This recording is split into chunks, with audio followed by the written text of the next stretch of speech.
Türkiye, Suriye ve Irak'ta yaptığı başarılı harekatların yanı sıra, Libya'da yaptığı hamlelerle tüm dengeleri değiştirirken, Doğu Akdeniz'de de haklarını kararlı bir şekilde korumaya devam ediyor. Türkiye'nin bu başarısı tüm dünyanın dikkatini çekerken, İsrail basınından Jerusalem Post gazetesinde Türkiye'nin savunma sanayine yönelik çarpıcı bir yorum geldi. İsrail gazetesi, Türkiye'nin Orta Doğu'nun bir numaralı askeri gücü olma yolunda ilerlediğini belirtti.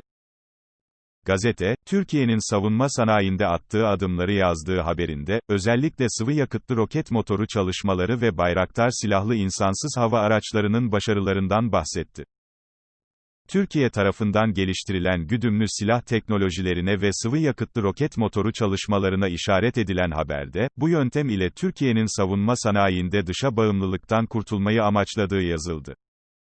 Bölgede Türkiye'nin, stratejik öneme sahip Katar ve Somali gibi ülkelerde askeri üsler kurmasına da dikkat çekildiği haberde, Türkiye'nin Batı ülkelerine ve Çin'e benzer minyatür, hipersonik ve yönlendirilmiş enerji silahları üreterek savunma kabiliyetini genişletmeyi amaçladığı ifade edildi.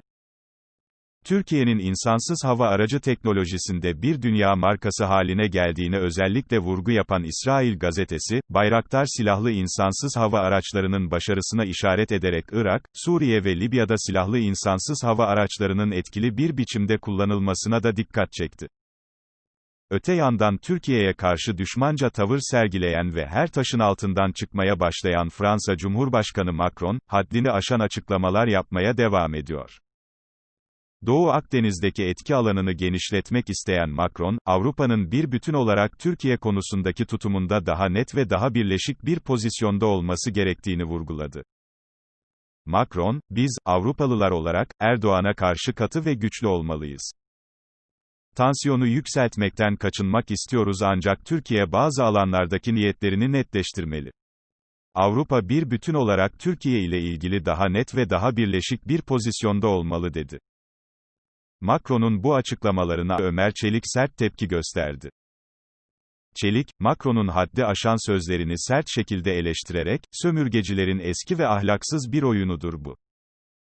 Halkları sömürmek için sahte sevgi gösterisi sunar ama vatansever liderleri hedef alırlardı. Sömürgeci kafanın Cumhurbaşkanımızı hedef alması bizim için gururdur. Tehdit dili kullandığınız ülke Türkiye'dir. Siz Bay Macron burayı kolayca kandırabileceğiniz kabile devletleri ile karıştırmayın. Türkiye size en uygun cevapları verecektir, dedi.